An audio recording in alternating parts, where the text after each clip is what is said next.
বিয়ের প্রথম 1 বছর 2 বছর শ্রীরামপুর, রিষড়া, কোন্নগরে বা মাঝে মাঝে কলকাতায় গেলেও এত জায়গার এত খাবার খেয়েছি।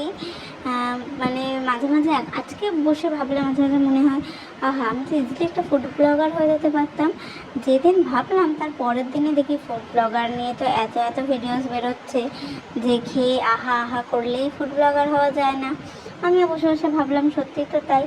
এমনি আমার টেস্টের কোনো ছেড়েছাড় নেই, আমার সব খাবারই সব জায়গার খুব ভালো লাগে। মানে আজ এখানের বিরিয়ানি খাচ্ছি, কাল ওখানের বিরিয়ানি খাচ্ছি, কোনটা বেশি ভালো কোনটা লোককে সাজেস্ট করবো সেই ক্ষমতা বাবা আমার নেই।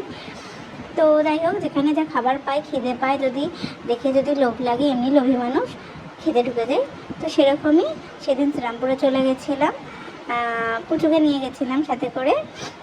তো ওই জন্য বাড়িতে নিয়ে এসে খেতে হয়েছে।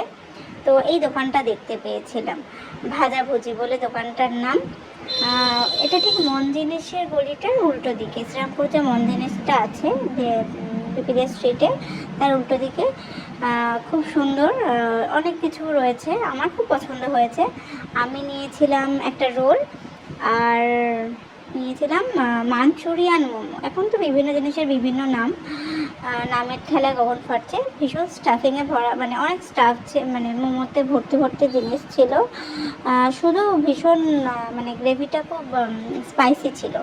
তো সেই সময় আমার জন্য খুব অসুবিধা হয়েছিল। এখন তো রাখা দুধু খাচ্ছে আমার, তো সেক্ষেত্রে একটা অসুবিধা হয়ে যায়। তো আমি খুব সামান্য খেয়েছিলাম। রোলটা আমি খুব এনজয় করেছি। ফুড ব্লগিং ঠিক করছি না, দোকানটা ভালো লাগলো, খাবারটাও খেয়ে ভালো লাগলো, তাই সকলের সাথে একটু শেয়ার করে নিচ্ছি। টেস্ট ওয়াইজ গুড, বেশ ভালো। দাম অনুযায়ী এই অনুযায়ী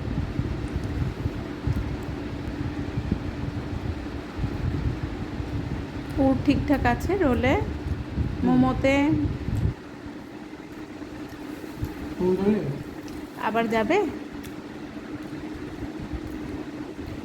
আই থিঙ্ক আরেকবার ভিজিট করাই যেতে পারে। মানে দোকানের অন্যান্য যে রেসিপিগুলো রয়েছে, মেনুগুলো রয়েছে, যেগুলো আমরা দেবো ওগুলো টেস্ট করবো।